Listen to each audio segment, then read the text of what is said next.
हमारे YouTube channel Hindu तीर्थ स्थल में आपका स्वागत है। आदरणीय भक्तों, मैं आलोक तिवारी आपका अपने चैनल पर स्वागत करता हूं और इस समय हमारे चैनल पर माता दुर्गा के 51 शक्ति पीठों के बारे में विशेष श्रृंखला प्रस्तुत की जा रही है, जिसमें सभी 51 शक्ति पीठों की जानकारी आपके सामने प्रस्तुत की जा रही है।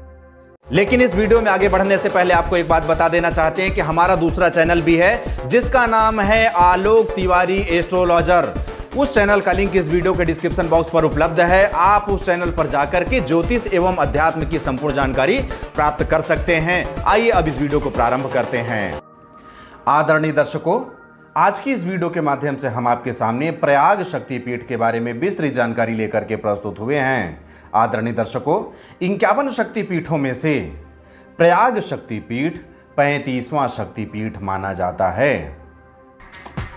कहां स्थित है 35वां शक्तिपीठ एवं हिंदुओं के लिए अत्यंत पावन तीर्थ स्थल एवं पावन मंदिर भारत भूमि के उत्तर प्रदेश राज्य के प्रयागराज में स्थित है।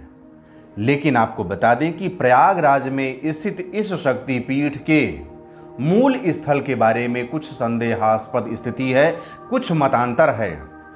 प्रयागराज में 3 मंदिरों को प्रयाग शक्तिपीठ के रूप में जाना जाता है। गीता प्रेस द्वारा प्रकाशित पुस्तक तीर्थांक पर भी प्रयाग शक्तिपीठ के बारे में कुछ संदेहास्पद स्थिति लिखी हुई है, क्योंकि तीर्थांक में प्रयाग शक्तिपीठ की स्थिति के बारे में अलोपी बाग में स्थित अलोपी माता मंदिर, अक्षय वट के पास स्थित ललिता देवी का मंदिर एवं प्रयागराज नगर में स्थित एक अन्य ललिता देवी मंदिर को शक्तिपीठ के रूप में माना जाता है। ये 3 मंदिर शक्तिपीठ के रूप में माने जा रहे हैं, लेकिन ऐसा संभव नहीं है। इन तीनों में से कोई एक ही शक्तिपीठ होना चाहिए। लेकिन आपको बता दें कि यदि आप प्रयागराज दर्शन के लिए आ रहे हैं तो तीनों मंदिरों का दर्शन करें, जिससे आपके मन में यह संदेह न रह जाए कि कौन सा वास्तविक शक्तिपीठ है। दूसरी तरफ हम देखें तो अलोपी बाग में स्थित अलोपी माता मंदिर को ही शक्तिपीठ के रूप में ख्याति प्राप्त है। इसलिए हम आज की इस वीडियो के माध्यम से आपके सामने अलोपी बाग में स्थित अलोपी माता अर्थात अलोप शंकरी माता के बारे में विस्तृत जानकारी लेकर के प्रस्तुत हुए हैं। अन्य नाम प्रयाग शक्तिपीठ को प्रयाग शक्तिपीठ के अलावा अलोपी शक्तिपीठ, अलोप शंकरी शक्तिपीठ, अलोपी माता मंदिर के नाम से भी जाना जाता है। माता सती का कौन सा अंग गिरा था? प्रयाग शक्तिपीठ में माता सती के दाएं हाथ की उंगलियां गिरी थीं। माता की शक्ति तथा भैरव का नाम क्या है? यहां स्थित माता की शक्ति का नाम ललिता एवं भैरव का नाम भव है। अलोपी देवी मंदिर का इतिहास। अलोपी देवी मंदिर अर्थात अलोपी शक्तिपीठ मंदिर के बारे में कोई निश्चित इतिहास प्राप्त नहीं हो पाता है। इस मंदिर का निर्माण कई वर्ष पूर्व स्थानीय निवासियों के सहयोग से हो पाया था। कुछ ऐतिहासिक प्रमाणों में यह भी प्राप्त होता है कि महान मराठा योद्धा श्रीनाथ महादजी शिंदे ने 1772 ईस्वी में प्रयागराज प्रवास के दौरान संगम स्थल का विकास कार्य करवाया था। कुछ इतिहासकारों ने यह भी लिखा है कि महारानी भैजाबाई सिंधिया ने प्रयागराज में संगम घाटों एवं मंदिरों के नवीनीकरण के लिए भी कुछ कार्य किया था। यह भी हो सकता है कि इसी दौरान अलोपी देवी मंदिर का भी जीर्णोद्धार कराया गया रहा हो। अलोपी शक्तिपीठ मंदिर में प्रतिमा। इस मंदिर के गर्भगृह में कोई प्रतिमा स्थापित नहीं है, बल्कि एक लकड़ी का पालना झूले के रूप में लटक रहा है, जिसकी पूजा की जाती है। माता पालने के रूप में क्यों स्थापित है? यहां मंदिर में पालने के स्वरूप में देवी माता विराजित हैं। ऐसे में भक्त पालने की ही पूजा करके माता का आशीर्वाद लेते हैं। पुराणों में वर्णित कथा के अनुसार पर भगवान विष्णु ने जब सुदर्शन चक्र से शिवप्रिया सती के शरीर को खंडित किया था, तो प्रयागराज में इसी स्थल पर देवी के हाथ की उंगलियां गिरी थीं और कुंड में गिर करके अदृश्य हो गई थीं। उंगलियों के अलोप हो जाने अर्थात अदृश्य हो जाने से इस स्थल का नाम अलोपी बाग पड़ा और माता का नाम अलोप शंकरी पड़ा। माता की उंगलियों के गिरने से यह स्थल शक्तिपीठ के रूप में विख्यात हुआ और उंगलियों के अदृश्य हो जाने से, अलोप हो जाने से इस शक्तिपीठ में प्रतीक के तौर पर झूले को अर्थात पालने को रखा गया, जिसकी पूजा आज भी होती है। महात्म्य। अलोपी देवी का यह पावन शक्तिपीठ सुख, समृद्धि और संतान प्रदान करने वाला दिव्य धाम है। इस पावन शक्तिपीठ को पवित्र और प्रचंड स्थान माना गया है। जो भी भक्त पूरी श्रद्धा एवं भक्ति के साथ आते हैं और माता के सामने शीश झुकाते हैं, उनकी मनोकामनाएं अवश्य पूर्ण होती हैं। जिस दंपत्ति को संतान उत्पत्ति में बाधा उत्पन्न हो रही हो, उन दंपत्तियों को इस स्थल पर अर्थात अलोपी शक्तिपीठ में अवश्य आना चाहिए। माता के सामने अपनी व्यथा अवश्य सुनानी चाहिए। माता इस तरह की समस्याओं का निराकरण यथाशीघ्र करती हैं और उन दंपत्तियों को आशीर्वाद स्वरूप संतति प्रदान करती हैं। अलोपी देवी मंदिर से जुड़ी एक अन्य प्रसिद्ध कथा। अलोपी माता मंदिर से संबंधित एक महत्वपूर्ण रोचक कथा यहाँ के स्थायी निवासियों के द्वारा सुनाया जाता है, जो कि किसी शास्त्र में उल्लेखित नहीं है। इस कथा के अनुसार पर प्राचीन समय में एक बारात जंगल से गुजर रही थी। उसी समय कुछ चोर डकैतों का एक झुंड वहां पहुंचा और बारात को घेर लिए, बारातियों को लूट लिए, कुछ बारातियों की मौत के घाट उतार दिए। इसके बाद जब वे डकैत दुल्हन की डोली की ओर बढ़े, जब डोली के पास जाकर के देख रहे हैं तो डोली में से दुल्हन ही गायब है। और यह वही स्थान है जहां पर वर्तमान में अलोप शंकरी माता का मंदिर स्थापित है। जब उस डोली में कन्या दिखाई नहीं दी, दुल्हन नहीं दिखाई दी, तो यह माना जाने लगा कि यहां पर कन्या का अलोप हुआ है, कोई न कोई दैवी शक्ति थी। इसलिए उस कन्या को देवी के रूप में माना जाने लगा और उसी स्थान पर एक मंदिर की स्थापना की गई, जिसे अब अलोपी देवी मंदिर के नाम से जाना जाता है, क्योंकि वह कन्या अदृश्य हो गई थी, अलोप हो गई थी। जिसके बाद से हजारों लोग शादी विवाह करने के बाद माता से आशीर्वाद लेने जाते हैं। विभिन्न त्योहारों में भी माता से आशीर्वाद लेने अलोप शंकरी माता पहुंचते हैं।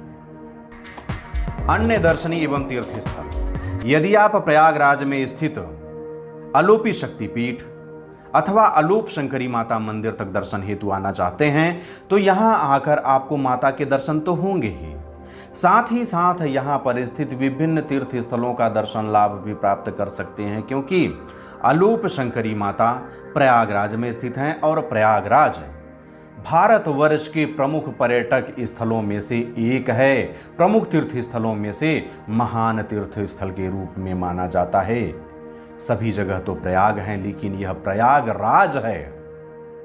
यहाँ के प्रमुख दर्शनीय एवं तीर्थ स्थल हैं त्रिवेणी संगम, अक्षयवट मंदिर, नागवासुकी मंदिर, गंगा यमुना का दर्शन, बड़े हनुमान जी मंदिर, माघ मेला, मनकामेश्वर मंदिर, भारद्वाज आश्रम, खुसरो बाग, आनंद भवन, स्वराज भवन एवं अकबर का किला। इनका दर्शन एवं भ्रमण आप कर सकते हैं। प्रयागराज यात्रा हेतु सबसे उचित मौसम। यदि आप प्रयागराज आना चाहते हैं, यहाँ के पर्यटक स्थलों का भ्रमण करना चाहते हैं, अलोपी माता मंदिर में दर्शन हेतु जाना चाहते हैं, तो वर्ष में कभी भी किसी भी समय जा सकते हैं। लेकिन यदि अलोपी माता मंदिर की बात की जाए, तो यदि आप यहाँ पर नवरात्रि के समय आते हैं तो आपको यहाँ का रंग अलग ही दिखेगा।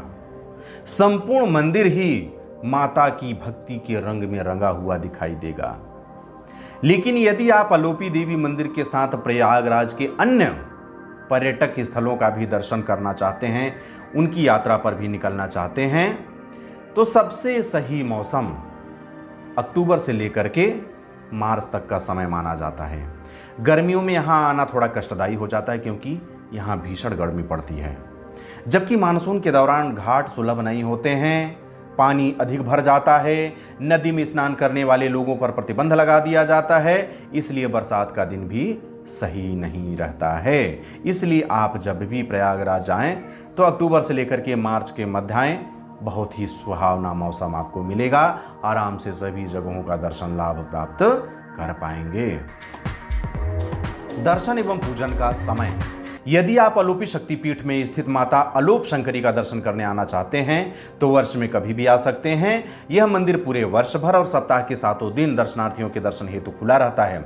यह मंदिर दर्शनार्थियों के दर्शन हेतु प्रातः 6 बजे से लेकर के रात्रि 8 बजे तक खुला रहता है। आप इस बीच कभी भी माता का दर्शन लाभ प्राप्त कर सकते हैं और उनसे आशीर्वाद प्राप्त कर सकते हैं। अलोपी शक्तिपीठ के त्योहार।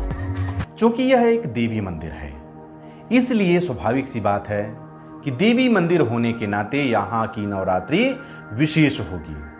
चाहे वह आश्विन की नवरात्रि हो, चाहे वह चैत्र की नवरात्रि हो, दोनों ही नवरात्रि में देवी की भक्ति के रंग में रंगा हुआ यह मंदिर अद्भुत शोभायमान हो जाता है।